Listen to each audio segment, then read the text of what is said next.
Casting Call, bienvenue sur le podcast de la rédaction de casting.fr qui révèle ta vraie nature. Ici, on va parler casting, témoignages exclusifs, des rencontres avec des professionnels, les clés et les secrets pour devenir un artiste et surtout en vivre. Casting Call, c'est ton nouveau coach audio qui te permet de poser ton premier pas sur ton chemin de l'éveil et de la réussite. Ose enfin devenir celui dont tu rêves. Bonjour et bienvenue sur Casting Call, le podcast de la rédaction de casting.fr. Je suis Soledad Franco et aujourd'hui j'ai le plaisir de recevoir un athlète médaillé aux Jeux Olympiques. Et oui, mon invité du jour a eu l'honneur et le mérite de recevoir la médaille d'argent cet été aux Jeux Olympiques à Paris. Quelle est sa discipline ? La gymnastique ? Non, la danse et plus précisément le breakdance. Il nous expliquera la différence. Paris réussi donc pour la toute première apparition du breaking au JO. Originaire de la Guyane, cet ex-aide-soignant a décidé de se consacrer entièrement à sa carrière. Il va vous raconter son parcours, son travail, ses entraînements et ses valeurs de danseur et d'athlète. Les arts et le sport, encore mon sujet favori. Comment se prépare-t-on à une compétition d'une telle envergure ? Finalement, c'est un peu comme passer un casting, non ? Quelle est la bonne attitude et mentalité à avoir ? On va parler mindset, volonté, désir, ambition. Volonté, oui encore, celle du guerrier. C'est le b-boy Danny Dan qui va vous en parler aujourd'hui. Danny Dan, bonjour. Bonjour. Et déjà, bravo pour cette médaille. Quel honneur et quelle fierté, un Français. Comment on se sent quand on l'a gagné ? Déjà, on se sent heureux parce qu'il y a eu pas mal de sacrifices, fier. Moi, je n'ai pas réalisé de suite que j'avais fait une médaille au jeu. Ça a mis du temps, mais je suis fier parce que c'est toute une équipe, tout un pays que j'ai représenté. Donc, je l'ai fait avec le sourire, donc je suis très, très fier. Danny Dan, la devise de ce podcast est « Ose devenir celui dont tu rêves ». Qu'en est-il pour toi en cette année 2024 ? Est-ce qu'on peut dire que tu es à ta place ? Je suis à ma place, mais j'aimerais que la chaise soit encore plus haute. Donc, j'ai envie d'augmenter encore mon palmarès encore un peu plus avant de raccrocher, de reposer les chaussures et mettre fin à ma carrière. Mais là, pour le moment, je pense que j'ai encore des médailles à aller chercher, donc je ne suis pas encore à ma place. Toujours plus. On va parler de ton enfance. Tu es né en 88 en Guyane.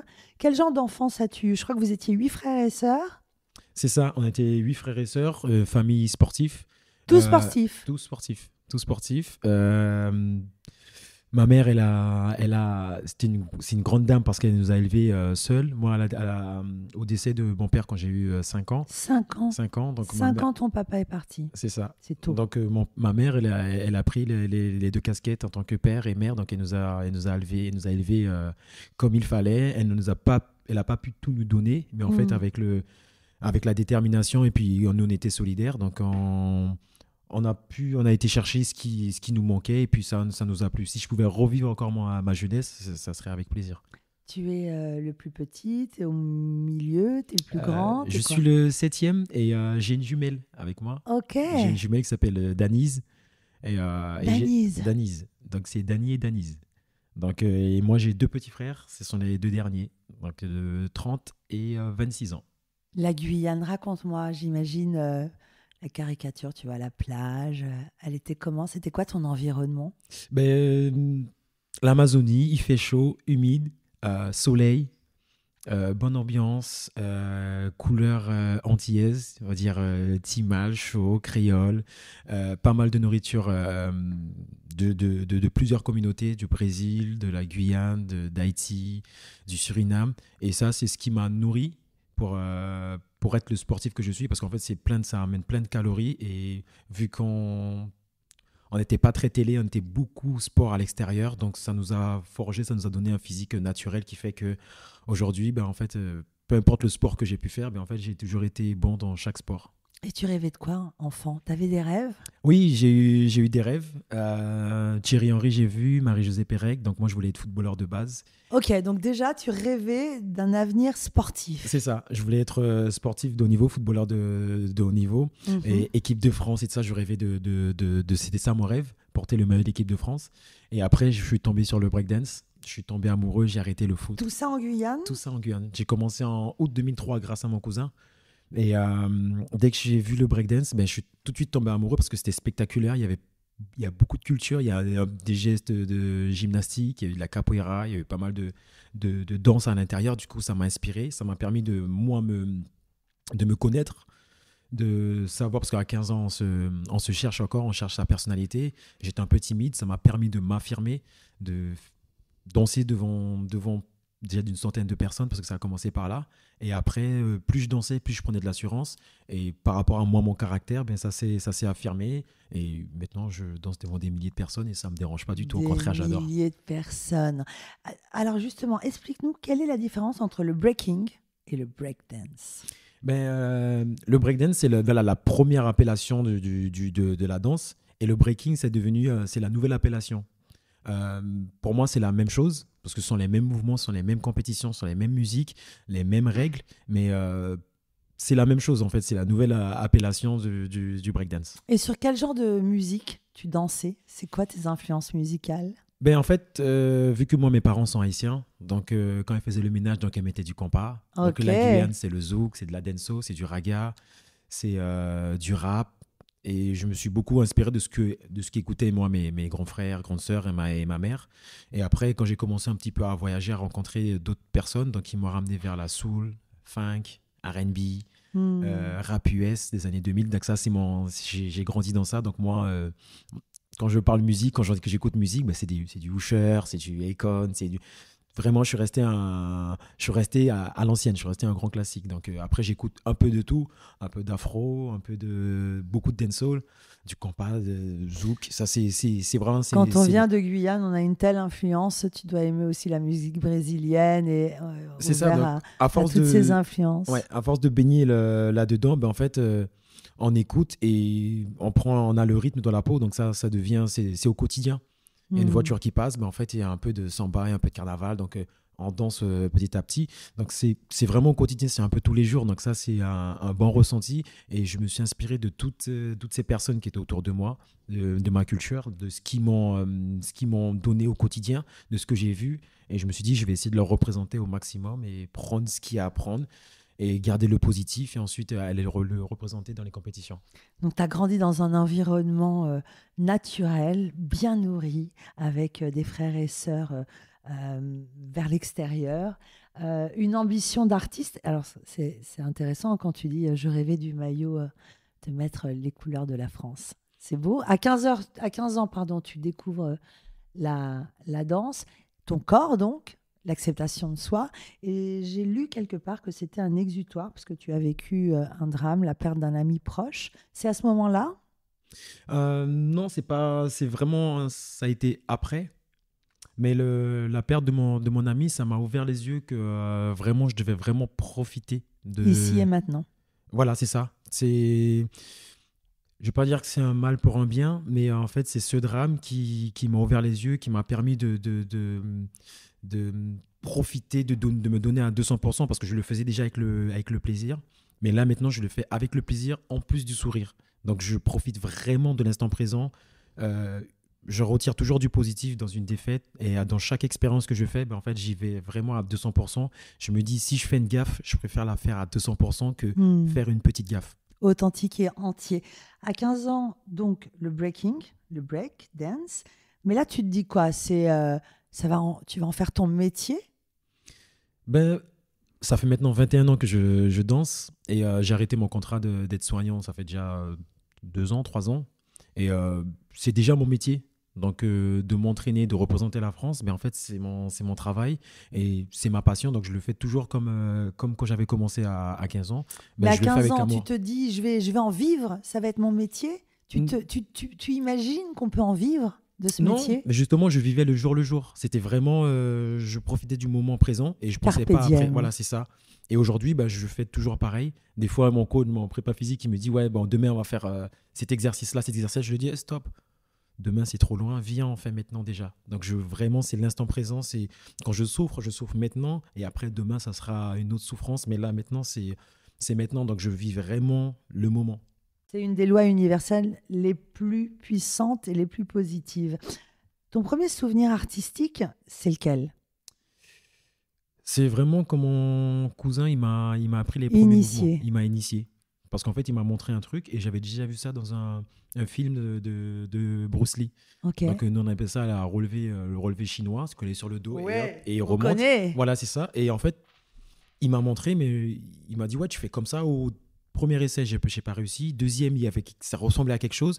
Et troisième, j'ai réussi. Et je me suis dit, en fait, c'est facile. Donc, il m'a appris à remonter et il m'a appris à redescendre.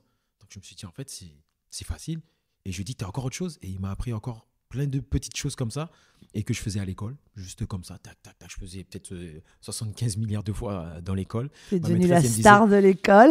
pas vraiment parce que je le faisais dans un coin parce que j'étais encore un peu timide. Ah. Donc, je faisais dans un coin dès qu'il n'y avait personne, tac, tac. Et je m'amusais. C'était moi, mon plaisir personnel. Et pendant que mes autres camarades ils jouaient au foot, donc je jouais au foot avec eux. Après, je partais dans mon coin, je faisais mon truc et je revenais jouer. C'était vraiment ce petit plaisir-là que j'avais. Donc, c'était. En tout cas, danser, les arts, répare, soigne. Toi, tu viens de nous raconter que ça t'a aidé à prendre conscience de ton corps et à une sorte d'exutoire de la peine que tu avais. Euh, Quand est-ce que tu décides de devenir aide-soignant, que tu fais ce métier qui est encore absolument divin, parce que tu es là pour aider. C'est un métier relativement difficile et pas souvent reconnu.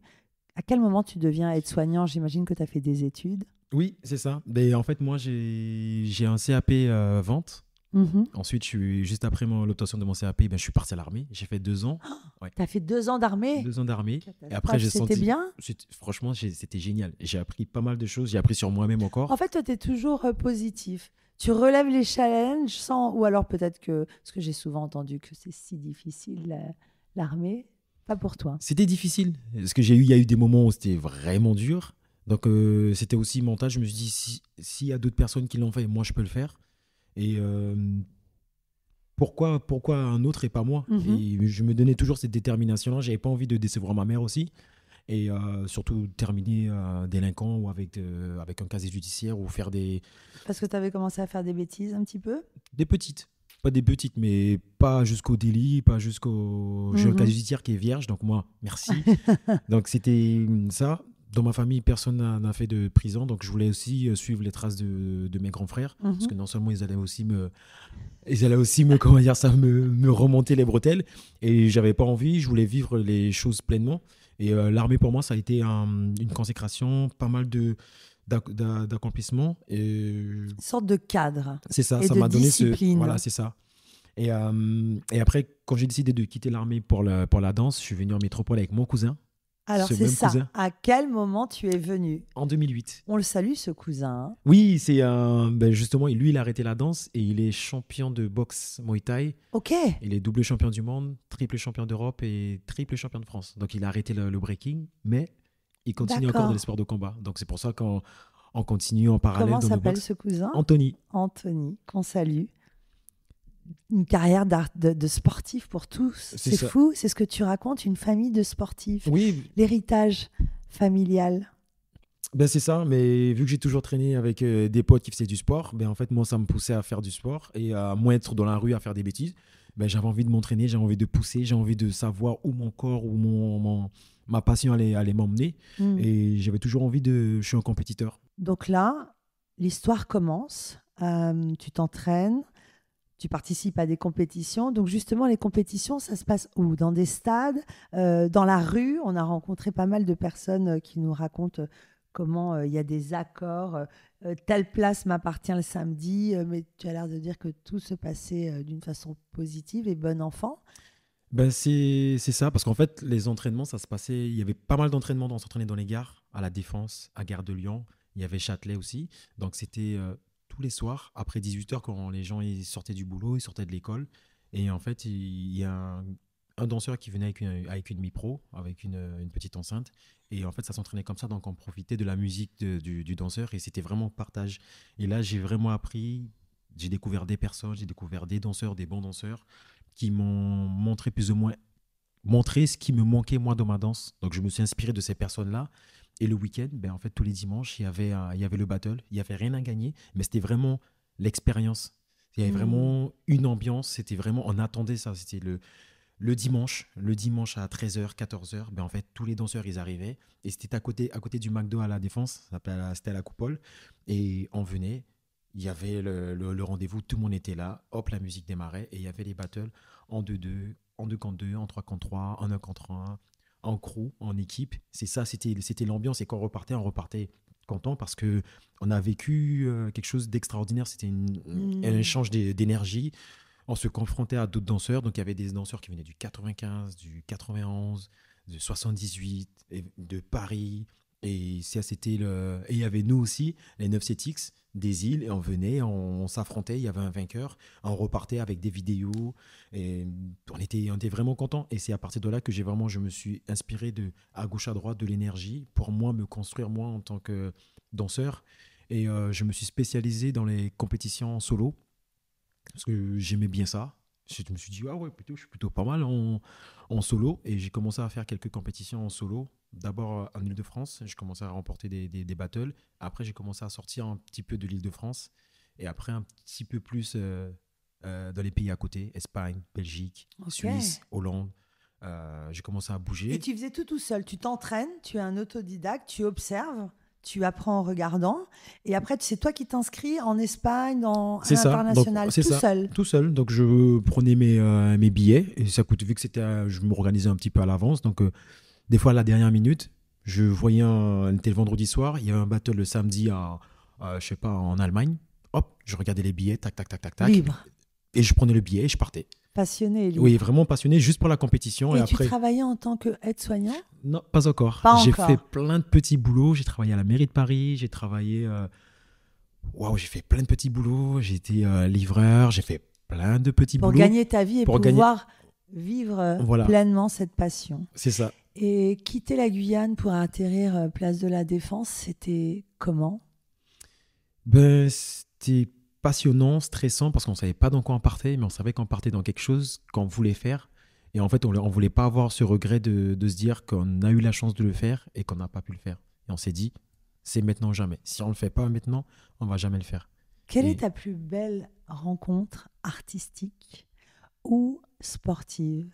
Une rencontre qui t'a fait le déclic, qui a fait naître en toi cette détermination qui est devenue professionnelle ? Avant JO, je vais dire c'est cet ami que j'ai perdu parce que c'était un concurrent direct. Lui, il a le même style que moi. Il était énergique, souriant, musical. Il avait un rapport avec la musique qui était extraordinaire. Et c'était mon concurrent direct. Donc, il m'avait battu la première fois. Après, je l'ai rebattu. Après, en fait, c'était un concurrent qui est devenu un ami. Et après, on a commencé à danser ensemble et c'était génial. Donc ça, c'était... j'étais même des fois jaloux de lui parce qu'il a eu des victoires à l'international. Donc je me disais, vu qu'il a gagné une compétition dans ce niveau-là, je vais gagner une autre compétition du même niveau. Et en fait, on était en concurrence mutuelle, mais c'était bon enfant, c'était génial. C'est comme ça qu'on se mettait... On appelle ça une âme sœur, ouais, un binôme. Voilà, et c'était un fêtard comme moi. On passait des bons moments, et on vivait la vie pleinement. Dès qu'on était à deux, on savait que c'était la folie.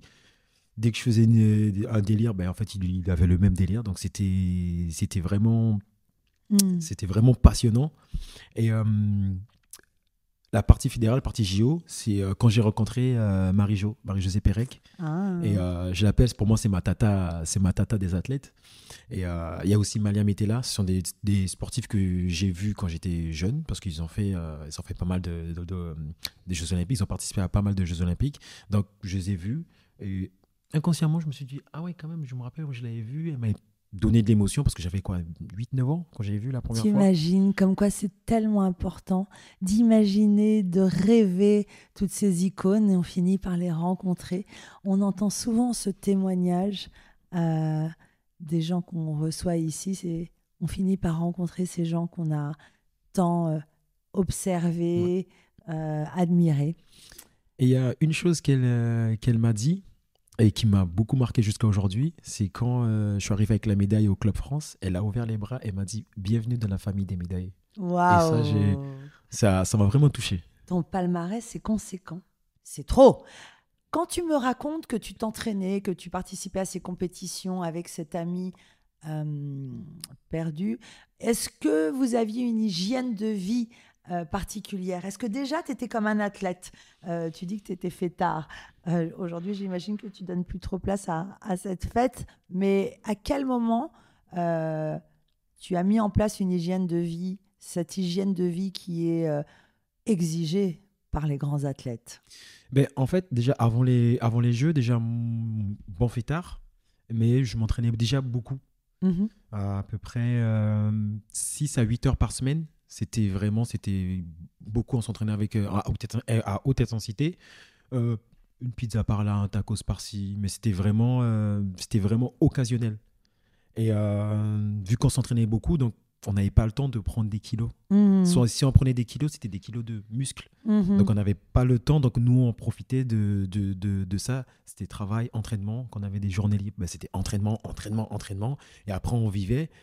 Et après, quand je suis passé dans le milieu fédéral, là, déjà, mon hygiène de vie elle s'est vraiment beaucoup accentuée sur le repos, sur la nourriture, sur ce que je mange, sur les soirées.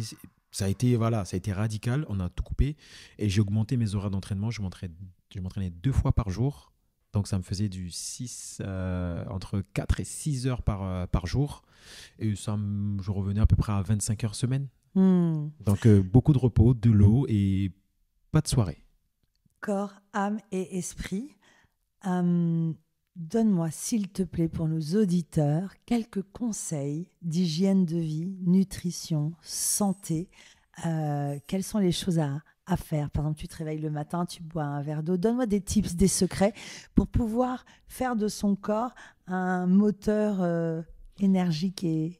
Ben déjà, pour être bon dans son sport, il faut déjà l'aimer, ce sport. Mhm. Il faut être passionné, beaucoup de repos, de l'eau et manger sainement. Ça, ce sont pour moi les recettes, Les bases. les bases pour être un bon sportif. Après, c'est vraiment aimer ce qu'on aime. Si c'est, exemple, du karaté ou taekwondo, le fait de lever son pied, ben, en fait, si on nourrit pas bien son corps, ben, en fait, c'est là qu'on a des pépins physiques.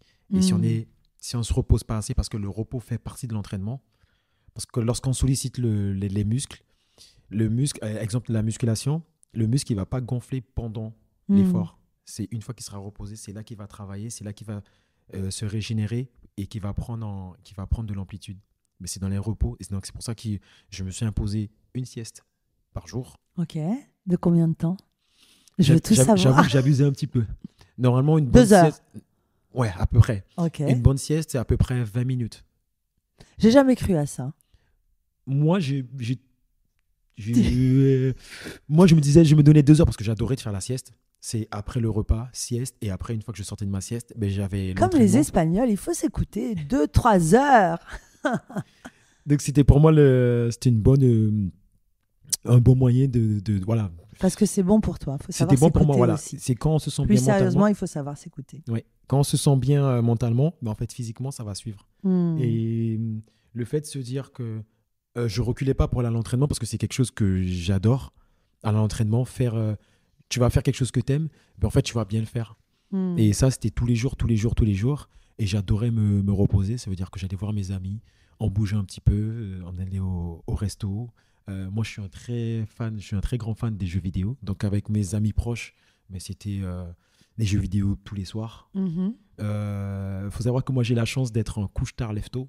Donc, coucher à 1h30, 2h, réveillé à 7h, 8h. Ah oui, d'accord. Quand tu dis du repos, tu dors très peu. Ouais, mon corps me permet de récupérer très rapidement. Donc, je me dis, autant en Ok. profiter. Donc, en plus, je savais que j'avais la sieste juste après et je profitais de la sieste. Donc, ça, c'était cool. Petite lumière tamisée, petit fond musical. Et après, je m'endormais sans problème. Je posais le téléphone et après, je m'endormais. Une fois réveillé, je savais que j'allais faire quelque chose que j'aime bien, l'entraînement. Et je retournais à l'entraînement. Et je savais que quand j'étais fatigué, c'était de la fatigue sportive. C'était pas, j'étais parti en soirée, ensuite il fallait... Non, c'était vraiment sportif. Je sens que mon corps, il était au bout.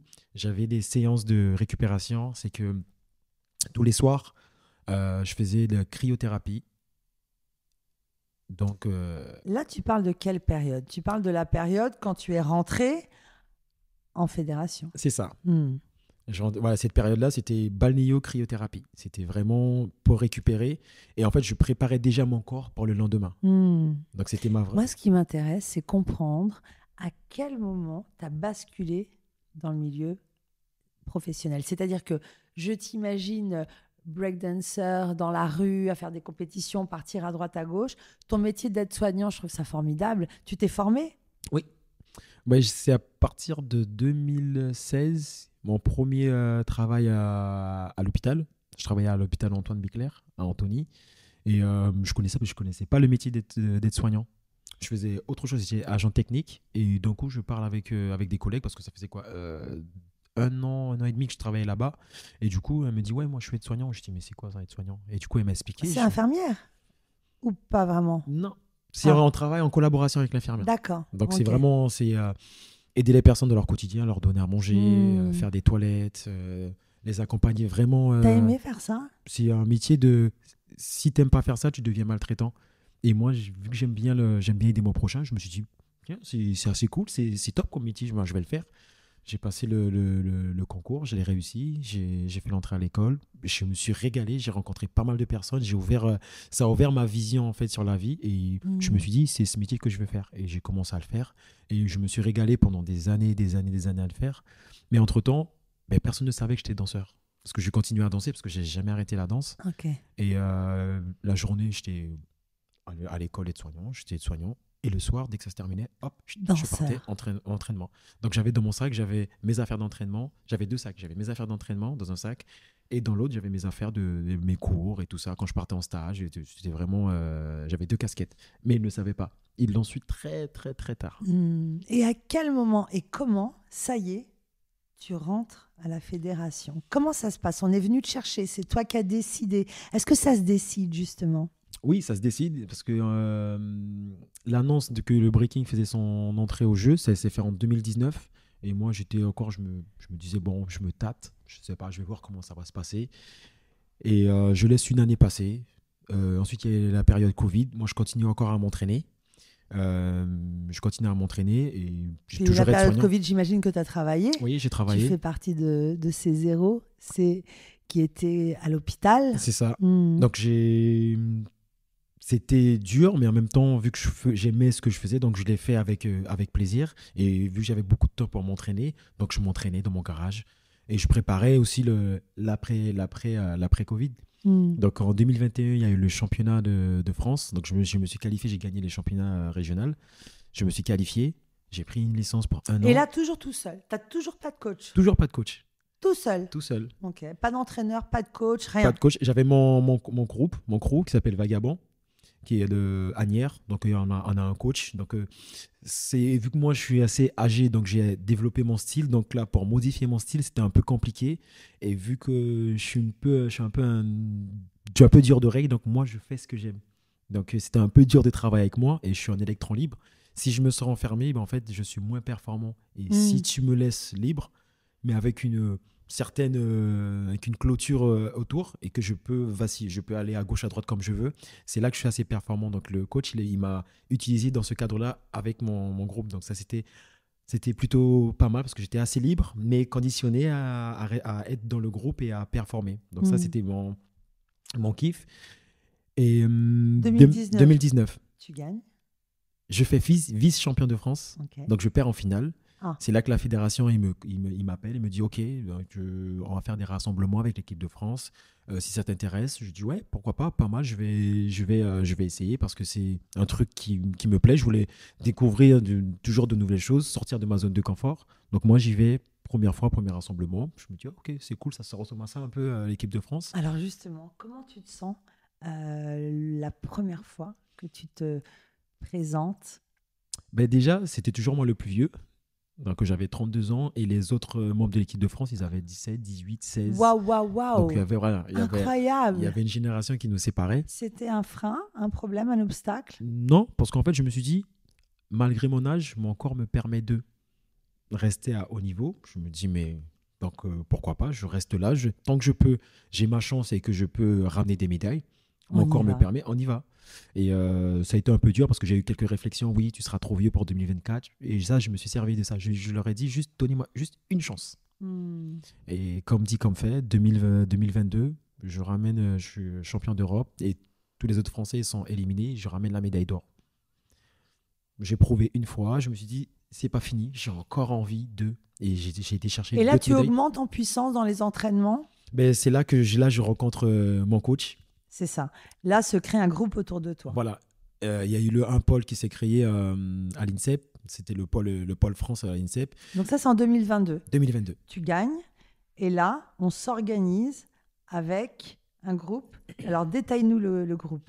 Donc, c'était 3 garçons, 3 filles. 4 garçons, 3 filles. OK. Et Laguette, qui est originaire de Martinique, aussi qui est un grand danseur, qui a mon âge. Khalil, un très grand danseur qui a 35 ans. Aujourd'hui, qui est en études de médecine, OK. qui va bientôt devenir médecin. Donc, petite dédicace qui sera bientôt mon médecin traitant. Il y a eu Nasty. C'était un petit jeune qui était un peu âgé, mais en fait, qui a son style, mais qui était pas très performant sur le terrain international. D'accord. Ensuite, du côté des filles, il y a eu Carlotta. C'était notre petite, elle qui avait fait médaille... non, elle avait participé aux Jeux Olympiques de la jeunesse en 2018 à D'accord. Buenos Aires. Waouh. Donc, il y avait eu Sarah, aussi une doyenne. C'était de ma génération, mais qui était là aussi, qui a aussi 34-35 ans. Donc, on s'appelait les dinosaures.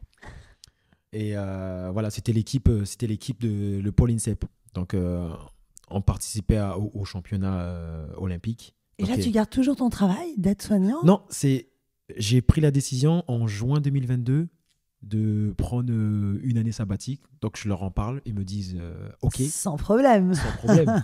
Et ensuite, ils me disent non. Ah, Donc, j'ai dit OK, y a pas de souci. Donc, moi, j'ai posé une démission. J'ai dit, bon, ben, je voulais revenir après les Jeux. Ben, vous m'avez dit non. Donc, moi, je sors de ma zone de confort. Je sais pas dans quoi je vais, mais je sais que je vais aller quelque part. prendre des décisions. Et du coup, j'ai pris cette décision. J'ai arrêté. Je me dis, non, c'est bon. Je veux plus être aide-soignant. Je veux me concentrer à l'objectif Jeux Olympiques. Donc, championnat d'Europe, championnat de France, je commence à empiler les médailles. Et avec l'équipe de France, ben, en fait, ça s'organise. Moi, je suis arrivé à l'INSEP, j'ai commencé à échanger avec pas mal d'athlètes. Comment ça se passe, comment se préparer. J'ai commencé à m'organiser. Il y a des agences qui sont commencées à se rapprocher de moi et des sponsors qui ont commencé, mais moi, je n'étais pas encore bien Quel genre structuré. d'agence? Agence d'athlètes. D'accord. Il y a des managers, des agents qui venaient, qui m'abordaient. Parce que, en fait, Pour gérer ta carrière, voilà, c'est ça. traiter les demandes de sponsors, les marques. Et est-ce que tu augmentes en puissance à ce moment-là? Est-ce que tu te mets plus la pression? Quelle attitude tu as quand tu te présentes dans une compétition, par exemple? Parce que là, quand on suit ton histoire, on se dit, OK, là, ça devient vraiment sérieux. Donc, est-ce que le danseur de la défense a cette même légèreté lorsqu'il est en fédération et qu'il joue en compétition? Ben, en fait, moi, je me suis dit que je ne veux pas me dénaturaliser. Donc, je suis resté le même. Pied à terre et tête dans les nuages. Un bon sportif, un bon danseur. Et les personnes qui m'ont vu à la défense et qui me voient encore aujourd'hui, ben, en fait, je suis toujours resté le même. J'ai gardé la même marque de fabrique. J'ai gagné en maturité, mais je suis resté toujours le même. Je me dis, il ne faut pas que tu changes parce que c'est ta recette. C'est une recette qui fonctionne. C'est une recette qui te permet de faire des victoires et de ramener des médailles. Reste le même, souris, danse, garde ta recette en fait. Et j'ai toujours été ta marque de fabrique. C'est ça. Qu'est-ce que tu ressens quand tu vas être en compète, quand c'est ton tour? Quand c'est mon tour, il y a du stress, boule dans le ventre. Je me dis, les entraînements étaient vraiment assez durs. Il faut juste que tu montres maintenant au public ma personnalité, qui je suis, avec le sourire, faire des mouvements durs, mais montrer que c'est facile, c'est fait avec le sourire, c'est le cardio, c'est le sourire, c'est la légèreté, c'est l'aisance, c'est mon rapport avec la musique qui est très prononcé. Et je me dis, avec mes cheveux décolorés, avec mon style particulier, je me dis, danse. Et surtout, avec mon coach Omar Remichi, lui aussi, c'est un personnage très atypique, avec des grosses lunettes, toujours avec casquette Kangol. C'est vraiment, on le voit, c'est un artiste. Et en fait, travailler avec moi, ça a été très facile parce qu'il s'est adapté à moi. Et il m'a toujours dit, ouais, Dani, je travaille avec toi comme un petit oiseau. Et ça veut dire quoi? Ben moi, j'ai pas compris. Parce qu'il est atypique, mais je sais que c'est bienveillant. Et il a toujours su me parler pour être un bon compétiteur, un bon danseur et ramener des résultats. Donc moi, je lui fais confiance, les yeux fermés. C'est un coach, c'est pas un chorégraphe. Non, c'est pas un chorégraphe, c'est un coach. C'est toi qui as choisi ton coach? Ça s'est fait naturellement. Parce qu'en fait, si on me fait faire une chorégraphie, je vais le danser, je vais le faire, mais ça sera pas fait pareil si moi je le ressens le mouvement. Et lui, il m'a fait ressortir des mouvements. On a créé des chorégraphies où on sent de l'amour, où c'était passionnel, où c'était vraiment des mouvements que je chéris.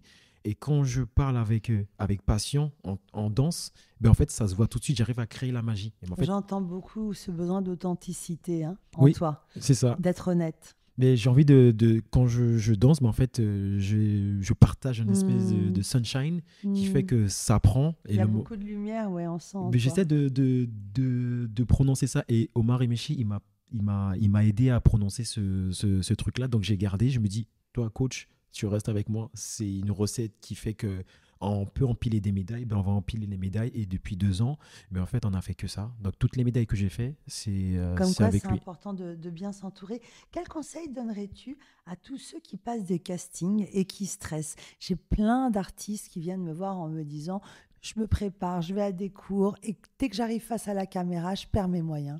Ben, en fait, ça dépend de chaque personne. Mais déjà, il faut se sentir bien dans sa peau, dans son style, dans ce qu'on aime, dans ce qu'on veut montrer. Il faut savoir que plus on connaît son sujet et mieux on va le présenter.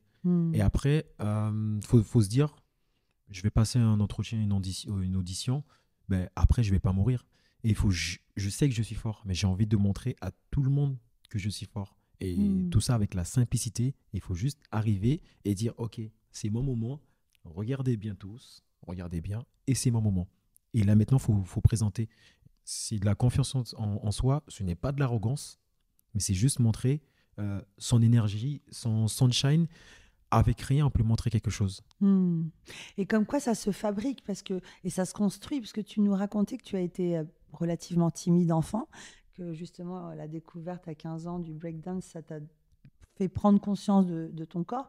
En fait, tu as été aide-soignant à Perpignan, tu as été salarié à l'association Quality Street en Bretagne, tu as beaucoup voyagé, tu as beaucoup bourlingué, et on te sent vraiment très ouvert. Est-ce que tu crois que tu as perdu du temps ou tout ça, c'était une construction fluide qui t'a amené à ce succès d'aujourd'hui? Non, je peux pas dire que j'ai perdu du temps. C'est tous ces voyages qui m'ont appris, parce que j'ai rencontré beaucoup de monde et je me suis toujours nourri de chaque rencontre que j'ai fait. Et ça m'a permis de construire moi qui je suis. Et d'être parti en Bretagne, d'avoir un contrat d'athlète en Bretagne, ben, ça m'a apporté ce côté serein, sécurité pour la vie, mais pour payer mes factures, ma maison et tout ça. Et rencontrer tous ces danseurs qui ils m'ont appris sur la vie. Donc j'ai pioché dans chaque petite chose qui m'intéresse pour ouvrir ma vision de la vie en tant que personne, mais aussi en tant que danseur. Donc, ouvrir la vision et oser le mouvement. Et je pense que le mouvement est tellement créateur. Souvent, on te dit oui, il faut rester sur une ligne droite. Et voilà, oser, n'ayez pas peur. Justement, c'est ce que tu dis. Tu as été en voyage, tu as fait des rencontres et ces rencontres t'ont nourri. C'est suivre son instinct finalement. c'est ça. Donc je perds du temps, non. C'est aller, c'est juste pas avoir de regrets, vraiment sortir de sa zone de confort. Et ma phrase, c'est toujours, je sais pas où je vais, mais je sais que je vais aller quelque part. Et sans oublier d'où je viens. Donc Sans oublier d'où on vient. c'est ça. Donc toujours un petit clin d'œil pour la Guyane, pour toutes les personnes que j'ai rencontrées. Donc moi, j'ai un problème, c'est que quand je rencontre quelqu'un, j'oublie son prénom, Ok. mais le visage reste. Donc je sais que je vais dire toi, je sais qu'on s'est vu quelque part, je sais pas où, mais je sais que tu es mon pote. Et je sais que plus on prend le temps, et je sais qu'on a échangé quelque chose, après ça va me revenir. Ah oui, on s'est rencontrés là, attends, on s'est rencontrés à tel endroit, tel endroit. Il me dit, mais t'as pas oublié? J'ai dit non, je n'ai pas oublié parce que je sais que pour moi c'est important, j'ai un disque dur dans ma tête et je sais que à ce moment-là, pour moi, c'est marqué. Je me souviens pas de ton prénom, mais je sais qu'on a passé un moment, on a eu une discussion, on a eu quelque chose et qui fait que, voilà, que tu es resté dans ma tête. Donc c'est ça. Tout ça, j'essaie de partager un maximum. Ton parcours est limpide.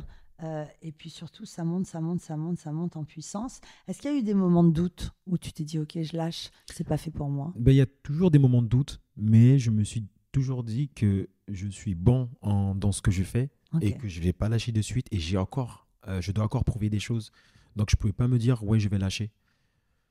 impossible que je dise que une fois que j'ai attrapé quelque chose, et maintenant ça fait 21 ans, je me dis impossible que je lâche la danse. Si je sens que mon corps il commence un petit peu à affaiblir, ben, c'est là que je vais sentir que ça va être le début de la fin. Mais je peux quand même rester euh, autour de la danse pour de la motivation en tant que coach, mais avoir cet amour de la danse ou même ne plus faire partie des compétitions haut niveau, mais quand même continuer à m'entraîner et quand même continuer à faire des battles, des compétitions régionaux, nationaux. Mais pourquoi pas rester. Mais je reste toujours dans ce truc de la danse et j'ai envie de donner mon expérience à la nouvelle génération. C'est surtout ça, en fait. La nouvelle génération. Alors, on va revenir au 10 août. Ce fameux 10 août où tu remportes la médaille d'argent aux Jeux Olympiques face au danseur canadien Philip King sur la place de la Concorde. Ça doit être fou, non ? C'était extraordinaire parce qu'en fait, je me suis préparé mentalement à être accueilli par le public français, à être acclamé parce que j'ai regardé les autres épreuves, parce que notre épreuve, c'était le 10 août, c'était en fin de jeu. C'était extraordinaire le fait d'arriver. Il y avait d'autres Français avec moi, Laguette, Gaëtan Allen, son vrai nom. Et je me suis dit, j'ai envie d'être présent parce que j'étais attendu. Moi, je me suis qualifié 1 an avant. Donc, la pression médiatique, on me disait oui que j'étais potentiellement médaillable. Je me suis dit, tant que c'est pas fait, je ne suis pas médaillable. Donc, je me suis entraîné dur. Et pendant 1 an. Pendant Raconte-moi 1 an. cette année, justement. C'était focus. Tu me parlais du tunnel tout à l'heure. C'est quoi le tunnel ? Le tunnel, c'est que j'arrive à... C'est comme un ordinateur. Je désinstalle tout ce qui n'est pas en rapport avec la compétition. Vraiment tout, les sponsors, tout le monde. Et j'ai mon objectif, la compétition. Donc, j'ai tout est focus vraiment dessus. Tout ce qui est autour, je ne vois plus rien.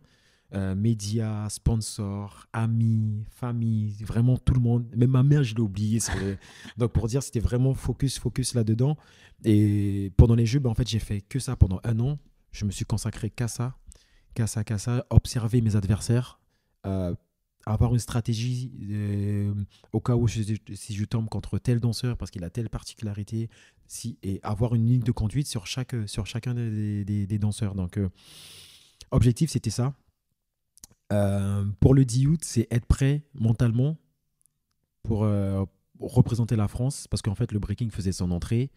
J'ai été longtemps le porte-parole parce que je me suis qualifié super rapidement. J'ai fait des médailles et j'étais l'espoir aussi du breaking français. Nouvelle discipline, c'est en France, c'est à Paris. Danny il est là, potentiellement médaillable. Donc tout ça, c'est flatteur, mais c'est aussi une pression une de pression. dingue. Donc moi, je me suis dit, la pression, c'est un gilet, je l'enlève et je veux juste donner place à Danny qui brille, qui sourit, qui profite de l'instant présent. Et ça a été, j'ai pris un peu de temps avant de rentrer dans ce mood-là. Parce que en fait, mon premier battle, c'était contre Phil Wizard parce qu'il était dans ma poule. Et j'avais comme objectif, je voulais le battre déjà, mais j'avais opté pour les deux options, au cas où je gagne, au cas où je perds. Comme ça, je suis préparé à les deux options. Parce que comme ce sont des matchs de poule, on est 4 par poule, on se rencontre tous les 3. Et je me suis dit, si je gagne, c'était le concurrent le plus dur à battre dans ma poule. Et si je perds, je suis déjà préparé à battre les 2 autres pour aller dans la suite de la compétition. Parce qu'en fait, sur 4 danseurs, ils en retiennent que 2. Donc je me suis dit, si je ne suis pas numéro 1, je serai numéro 2. Et ça, je me suis dit, j'ai pas le choix. Moi, ce qui me sidère et m'intéresse et me passionne, c'est... derrière toute cette préparation, il y a une préparation mentale, pensée, réfléchie. Danseur ou athlète, tu vas répondre à cette question-là, justement. Et tu te considères danseur ou athlète, toi ? Moi, je me considère comme un arthlète. Arthlète, ok, j'aime bien. Donc, ce mélange d'artiste et d'athlète, vu mon sport, donc on travaille comme des athlètes. Donc, moi, c'est travailler athlétiquement parlant pour mettre en avant mon côté artistique. Donc, c'est vraiment cette partie-là qui est géniale. Parce qu'en fait, on fait des mouvements de gym, de capoeira, de plein de danses. On a un rapport avec la musique qui est prononcé, qui est particulier. Donc, danser, imaginer des mouvements, reproduire des choses et le mettre en avant. Mais si on n'a pas la partie artistique, athlétique, pour rester en haute intensité, mais en fait, la partie artistique, elle sera pas très prononcée. Donc, c'est un mélange des deux. Si près de l'or, amertume ou fierté, comment tu l'as vécu? Il y a deux sentiments. C'est que moi, j'étais parti pour avoir la médaille d'or. Donc, ton regard a changé quand on en parle, c'est dingue. Parce qu'il y a un peu de... Ton regard a changé. Il y a un peu de... Je viens de découvrir le regard de l'ambition. Je suis un peu déçu, mais une fois que la décision a été prise que voilà, j'ai perdu la finale, ça m'a pris 2 secondes. Je me suis dit, tu ne peux pas ne pas sourire parce que juste tu repenses aux 13 autres athlètes qui ont concouru comme toi et qui n'ont pas fait de médaille. Donc j'ai eu la chance, j'ai battu le champion du monde en titre, en demi-finale, lui qui a gagné sa 3e place et qui était aussi fier. Donc je me dis, pour la culture, pour la France, tu as une médaille d'argent. Magnifique. Donc profite parce qu'il y a 13 autres personnes qui repartent bredouille. Je me dis, tu peux pas ne pas être heureux. Je voulais l'or, j'ai pas pu avoir l'or, j'ai eu l'argent. Souris, prends plaisir parce que c'est la seule médaille olympique en breaking et elle est française. Pourquoi tu ne vas pas kiffer, tu vas pas savourer? Savoure. Dès que j'ai posé le premier pied sur la marche, j'ai souri parce que je me suis dit, t'es médaillé d'argent, t'es reparti avec une médaille. Pas celle que tu voulais, mais t'es reparti avec une médaille. T'as un style bien à toi, ultra looké, t'as des beaux cheveux bleus aujourd'hui, et pourtant, le sport, les arts ont comme valeur commune la discipline. Cette discipline dont on a parlé tout à l'heure quand tu as fait ton service militaire, quelle image tu as justement de cette discipline et qu'est-ce que tu peux m'en dire? Discipline, c'est quoi? C'est sacrifice? C'est sacrifice, c'est avoir un cadre, se mettre dans un cadre, se mettre à disposition d'un sport, c'est avoir un statut et aussi des personnes au-dessus de soi qui nous donnent une directive. C'est une rigueur, c'est une ligne de conduite qu'on doit tenir pour atteindre le haut niveau. Et ça, je me suis servi de cette expérience de l'armée pour le mettre en pratique en tant que moi, personne déjà. Être à l'heure, même si ce n'est pas mon fort, mais je fais le maximum. À être dirigé par des personnes qui prennent des décisions pour moi et surtout pour avancer. Et c'est surtout ça c'est ce qui m'a appris l'armée. Et aujourd'hui que je mets encore en pratique en tant que personne et en tant qu'athlète. Donc aujourd'hui, je vois qu'en tenant cette ligne de conduite, ça m'a permis de vivre des choses que je ne pensais pas. Et que je vais encore vivre des choses inimaginables. Et je vais garder cette ligne de conduite parce que ça m'a apporté des médailles et ça m'a apporté à faire des rencontres vraiment inimaginables. Donc pour moi, c'est une recette qui fonctionne. Apprendre à faire confiance aussi. À partir du moment où on travaille en équipe, tu fais confiance facilement? Confiance facilement, c'est un très grand mot. Mais jusqu'à encore aujourd'hui, mon agent, que j'ai eu au téléphone ce matin, je lui ai dit, mais tu sais que j'ai pas confiance en toi. Mais en fait, j'ai confiance en elle. Mais en fait, la confiance, ça se gagne, mais je l'enlève très rapidement aussi. Donc, tu as eu des déceptions? Des gens qui t'ont promis des choses? Oui, j'ai eu cette déception-là. Et je me suis nourri de ça pour prouver à ces personnes-là que j'ai réussi, même avec le fait qu'ils m'ont déçu. Donc, il y a une chose auquel je suis fier et je suis content, c'est en sortant du lycée, il y a c'était mon prof d'histoire géo, il m'a dit que j'allais terminer comme un délinquant, j'allais rien pouvoir faire de ma vie. Je lui ai dit, ok. C'est belles choses qu'on peut dire aux enfants. Et aujourd'hui, quand je suis revenu avec ma médaille en Guyane, je l'ai revue. Donc lui, il s'est avancé vers moi pour me serrer la main. Et du coup, je suis resté le bras au long du corps. Je l'ai regardé dans les yeux. Et je lui ai dit non, je ne te serre pas la main. Et pour moi, c'était une fierté. Et pour moi, c'était comme une gifle que je lui ai donnée, que je lui ai rendue. Et que je ne suis pas le seul qui a été dans cette situation-là. Et j'étais vraiment content de ne pas l'avoir serré la main. Parce qu'en fait, je n'avais pas envie de lui serrer la main. Mais j'avais plus envie de lui mettre une droite ou une gifle. Mais je ne l'ai pas fait. Mais ça s'est fait, ça s'est fait mentalement. Donc là, il a senti vraiment qu'il y a eu Ce qui prouve que tu as un mental d'acier, parce que d'autres enfants qui reçoivent ces paroles qui se déversent comme un pot de peinture sur vous, ça peut vraiment vous anéantir. Et il faut faire tellement attention à ce qu'on dit aux enfants et justement à essayer de contrôler sa bouche toujours. Ce qui nous montre détermination en toi, c'est un mot qui revient et qui revient et qui revient constamment. Athlète, danseur, des blessures, tu as dû en avoir. Raconte-moi ta plus grosse, j'imagine des ligaments, des trucs. Moi, je me fais des films. Ma plus grosse blessure, c'est déjà juste avant la Coupe du Monde au Brésil. Ok. Je m'étais luxation en épaule. Bah là, c'est quoi? C'est 3 mois d'arrêt? Non, c'était pas 3 mois d'arrêt, mais en fait, je me blesse juste avant le départ. Le départ, c'était lundi, je me blesse le dimanche. Et alors? Tu y allais quand même? Tu as Je- même remporté. Alors attends, c'était quoi au Brésil? Tu as eu médaillé d'or Oui, avec une luxation à l'épaule? donc voilà, ça c'est fait. Le staff médical, hein, franchement, je sais pas comment je l'ai fait, mais j'ai fait médaille d'or. Et avec l'adrénaline, ça s'est fait.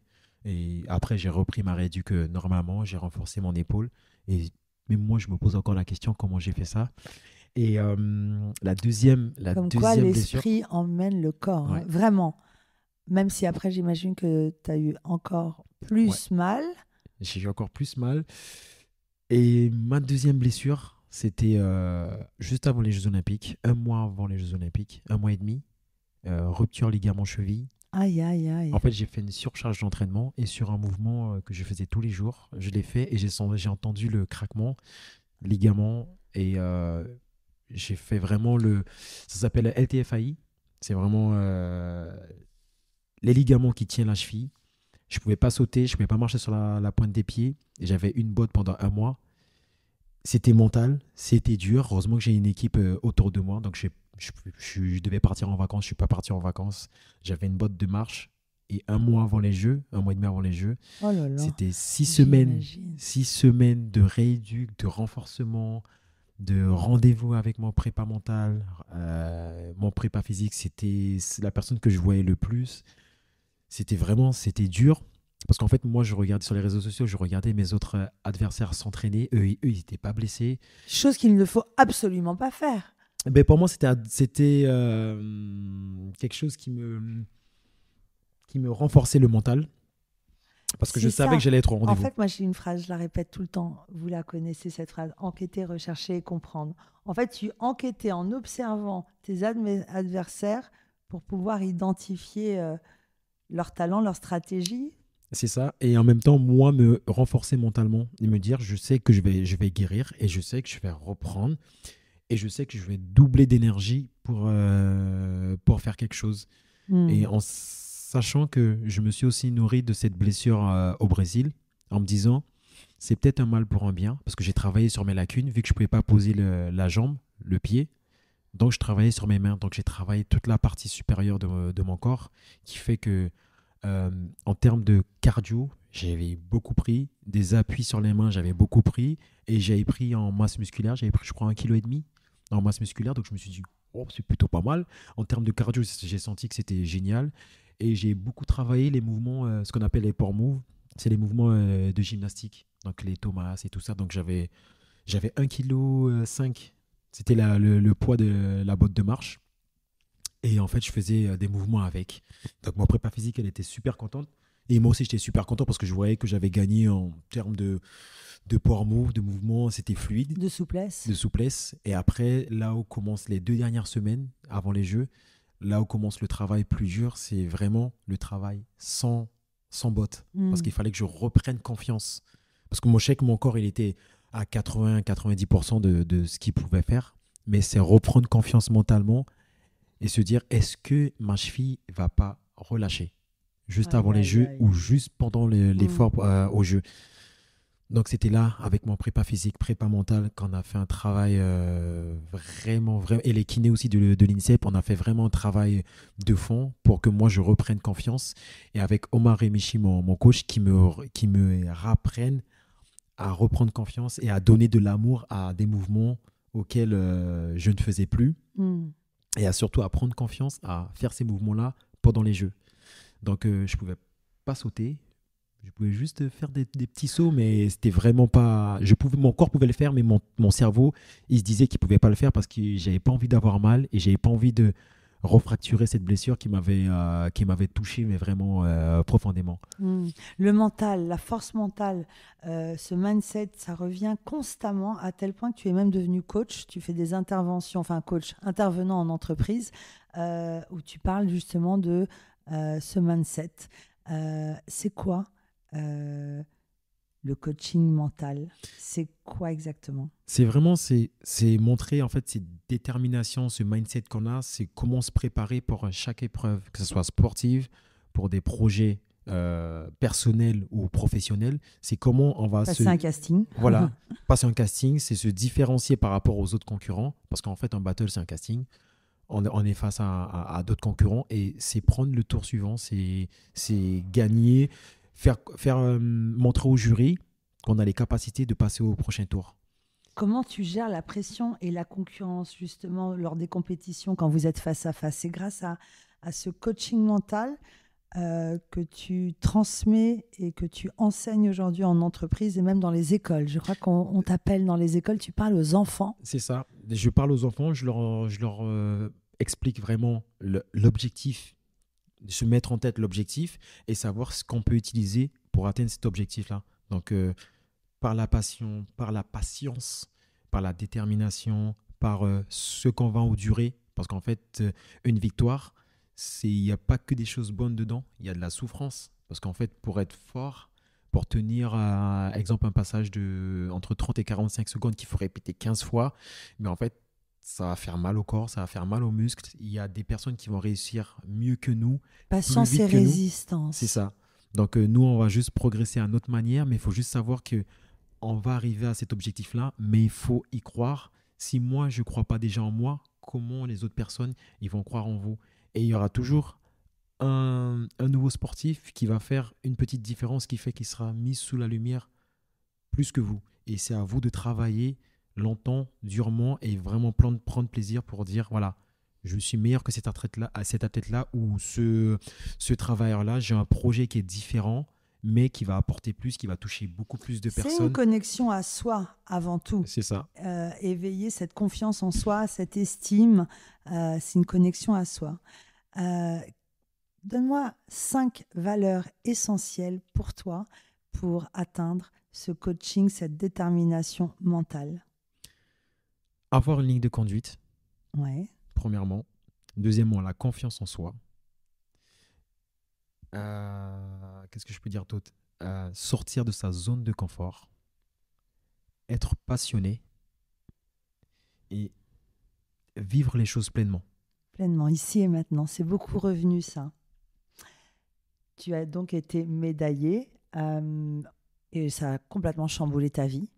Ça a été très difficile de trouver un moment pour enregistrer ce podcast. Après le 10 août, qu'est-ce qui s'est passé pour toi? Déjà, après le 10 août, j'ai pas eu la chance de couper. J'ai passé un petit moment avec mon entourage et ensuite j'ai fait déjà parce que comme je suis originaire de Guyane, donc je suis retourné en Guyane. J'ai fait le tour de Guyane avec la médaille. J'ai montré la médaille à toute la Guyane. Parce que Quel moi, plaisir c'était de vraiment un revenir plaisir, chez ouais. soi. J'ai eu un accueil. J'ai cru que j'étais le président de la Guyane. C'était vraiment génial, mais j'ai pas eu le temps de couper. Ça me donne des frissons. J'ai pas eu le temps d'avoir coupé. Il y a ce que j'appelle le revers de la médaille, c'est la chute libre, redescente d'adrénaline. J'ai pas eu le temps de faire ce protocole-là, donc il y a eu plein de moments de doute où on était, comment dire ça, pas fier de ce qu'on a fait, parce qu'en fait c'est de l'adrénaline, c'est la redescente, donc on a un peu de doute. J'ai eu pas mal de médias, de photos, de shooting, de choses comme ça qui mettaient en avant la médaille, mais en fait moi en tant qu'athlète, j'ai pas eu le temps de reprendre du recul et de me reposer 2-3 jours et me dire ça y est, c'est terminé, c'est 3 ans de travail. Et en fait, je me suis reboosté, je me suis auto-reboosté pour être présent, pour présenter la médaille, parce que je suis de plus en plus reconnu quand je marche dans la rue, On me félicite, je reçois beaucoup de messages, mais en fait, j'essaie de redonner cette énergie-là de la médaille et surtout de euh, redonner aux personnes ce qu'ils m'ont donné par rapport au jeu. Et ils m'ont dit, c'est souvent les mots qui reviennent, c'est que tu m'as fait vibrer. Hmm. Je suis content, mais j'essaie de le retourner avec un sourire, avec une photo, avec un autographe, retourner cette énergie-là. Mais en fait, moi, je dois vivre les choses pleinement. Donc, c'est le revers de la médaille. C'est bien, mais des fois, j'ai juste envie d'être moi, d'être avec mes amis, profiter un petit peu ce truc qu'on n'a pas eu. Et là, maintenant, je fais les choses différemment. Je prends Ça le fait à temps. peine un mois, en fait. Ça fait à peine un C'est tout mois. récent. Et là, j'ai hâte de partir en vacances. J'ai hâte de vivre les choses Tu vas pleinement. aller où? Très bonne question. Très bonne question. Donc, c'est. Donc là, tu digères à peine, tu es dans la folie des médias. Les sponsors, je crois que tu es très sollicité par des marques. Tu as envie de quoi là maintenant, à part les vacances? Professionnellement, tu as envie de quoi? Juste développer moi mes projets. Et Tu vas continuer dans les compétitions? là, pour le moment, mon corps n'a pas trop envie. Ok. Euh, Donc j'ai- tes projets perso, tu peux nous en parler un peu? projet perso. D'abord, moi, déjà, reprendre le chemin de l'entraînement, mais Mhm. sans pression. D'ailleurs, demain, je reprends l'entraînement. Ok. Depuis un mois que j'ai pas posé la main au sol. Seul ou en équipe? Toujours avec mon coach, je pars à Bordeaux, je vais m'entraîner avec mon coach et on va s'entraîner, juste danser, sans pression. C'est un peu Relâché. ce qu'on appelle le décrassage, et enlever toute cette pression et Hmm. juste moi danser avec plaisir, juste reprendre du plaisir de la danse. Ensuite, moi, mes projets perso, c'est que j'ai pas mal de projets, de propositions. Donc moi, je suis en train d'étudier, soit en tant que reprendre, avoir une casquette de coach, ou soit moi développer ce que mes valeurs, mettre de la lumière sur les athlètes euh, antillais-guyanais, ultramarins, pour que eux aussi peuvent vivre de leur sport avec l'expérience que j'ai eue, avec les contrats que j'ai eus en tant qu'athlète, avec les sponsors, parce que mon réseau il s'est élargi. Avec, en fait, c'est tout ça que j'essaie de. Quand tu dis mettre de la lumière, c'est apporter de la confiance, de la connexion à soi. C'est ça, parce qu'en fait, j'ai créé une association qui s'appelle Best One. Ok. C'est quoi cette association? Et en fait, c'est faire venir des athlètes, des sportifs, des danseurs en Guyane, en Guadeloupe, en Martinique, pour donner des stages où moi je les rémunère. Et ensuite, les ultramarins ils peuvent avoir accès aux informations des danseurs ou des athlètes sur place. Donc, eux, ils viennent, ils ont juste à s'inscrire, ils participent, et ensuite, je repars pour faire une autre activité. Moi, comment je récolte les fonds, c'est en donnant des stages. Donc, je suis rémunéré par rapport à l'association que je mets en œuvre pour les enfants. Les sponsors qui m'aident par rapport au projet, ça, c'est top aussi. Et par rapport à moi, mes représentations que je me fais payer sur l'association, et que ces actions-là, ces fonds-là, c'est directement pour les jeunes, pour l'asso. Donc, après, moi, j'ai mes sponsors personnels. J'ai mes actions personnelles, voilà, parce qu'il faut quand même que je vive, que je paye mes loyers, que je paye, mais voilà, c'est tout ça, c'est toutes ces actions-là que je mets en place. Donc, il y a la partie personnelle et la partie professionnelle. Donc, voilà, c'est mon petit bébé, Best One, c'est mon petit bébé. Ce qu'on entend beaucoup, beaucoup, beaucoup, c'est ce besoin, ce désir et cette envie d'éveiller, hein, et d'apporter de la lumière. Le mot lumière est énormément revenu. J'ai l'impression que tu as besoin d'aider et mettre du sens. Mais en fait, Ton papa est parti quand tu avais 5 ans, tu as perdu cet ami. J'ai vraiment la sensation que pour que ton existence ait un sens, il faut aider. Pour moi, comme tout athlète, on n'est que de passage. Pour moi, j'estime que je suis de passage. Et comme Malia Metella, comme Lucie Ducos, comme des grands athlètes qui ont fait des médailles et qui sont passés maintenant, qui ont pris leur retraite, moi aussi, je vais faire pareil. Donc, j'ai envie qu'il n'y ait pas un Danny Dan qui pousse, parce qu'il y a du potentiel, il y en a dans les îles.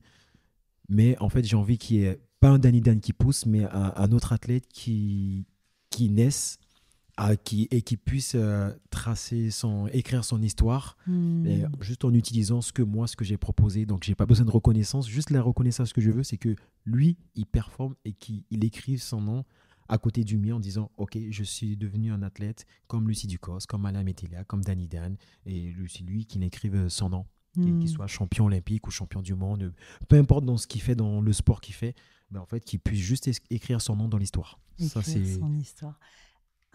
Tu viens de Guyane. Est-ce que entre la Guyane et la France, il y a une différence entre la reconnaissance de ton art, le breakdance? Entre la Guyane et la France, aujourd'hui, je me suis même pas posé la question, mais je pense que oui, avec l'entrée des Jeux, oui, il y a une différence. Maintenant, je suis beaucoup plus reconnu chez moi, alors que j'étais déjà champion du monde déjà avant l'entrée des Jeux, du breaking aux Jeux. Et là, pour moi, c'est une reconnaissance parce qu'il y a beaucoup de Guyanais qui se reconnaissent en ce que je fais et qui voient que c'est possible. Et en fait, j'ai envie de leur donner de l'ambition et leur dire que c'est possible si moi, en tant que Guyanais, j'ai pu faire ça. Vous, dans votre sport, croyez-y, travaillez dur et faites-le. C'est possible. C'est possible. Et en métropole, ben oui, parce qu'en fait, déjà, je suis le premier athlète olympique dans le breaking. Et j'ai empilé les médailles et par rapport à ce que je dégage et l'ambition que je donne aux jeunes, ben, je suis plus reconnu, donc surtout dans le breaking, donc c'est assez remarquable. Donc j'arrive à voir la différence d'énergie que j'ai en Guyane et aussi en métropole. Danny Dan, c'est ton vrai prénom et ton vrai nom de famille? Mais moi je m'appelle Dany Civil, Dany, Ok. D-A-N-I-S. Et Civil, c'est mon nom de famille. Donc, le nom Danny Dan, c'est grâce à mon meilleur ami, Clayton, d'ailleurs, avec qui j'ai dîné hier. Et c'est lui qui m'a donné le nom, qui a rajouté le Dan, parce qu'en fait, il y a beaucoup de danseurs, je trouvais beaucoup de danseurs qui s'appelaient Danny. Donc, pour se différencier, on ne savait pas quoi mettre. Donc, il a rajouté le Dan derrière, sans savoir qu'il y avait déjà un rappeur qui s'appelait Danny Dan. Ça, je pouvais Tu être de l'as la rue. rencontré, ce Et rappeur? je l'ai rencontré, ce rappeur. Alors? On a fait une interview. Et avec un autre journaliste qui s'appelait Danny, donc c'était cool. Donc c'était une émission de Danny. Donc il y a un truc qui est ressorti. Donc on s'est dit, en fait, tous les Danny ils sont bons. Tous les Danny sont Tous bons. les Danny sont bons. Donc ça c'était cool. Donc, D'ailleurs, qu'est-ce que tu dirais au petit Danny, au petit garçon Danny? J'espère que vous allez devenir meilleur que Danny. Donc dans tout ce que vous faites, pensez au Danny et j'espère que vous serez meilleur que tous les Danny. Qu'est-ce que tu dirais au petit Danny, à l'enfant qui est en toi? Au petit Danny, c'est tout ce que j'ai vécu, c'est une succession de bonnes et de mauvaises choses. Et que moi, grand Danny, je suis fier du petit Danny que tu étais et que tu aurais pu apporter plus. Mais là où tu es arrivé, c'est déjà un bon parcours. Un Donc, bon parcours. le grand Danny est fier du petit Danny qui est à l'intérieur. Et que si je savais, je serais parti sur plus large, j'aurais visé plus haut. Donc, c'est juste ça. Plus haut Plus haut. que là, la médaille d'argent. Plus haut. Rêvez grand, ne lâchez jamais. No hay mal que por bien no venga. Rappelez-vous, il n'y a aucun mal qui ne soit pas finalement positif. Gardez la foi, la connexion à vous. Et merci Danny de nous avoir partagé toutes ces valeurs. Je suis si reconnaissante. Et merci pour la France. À bientôt Danny. À bientôt.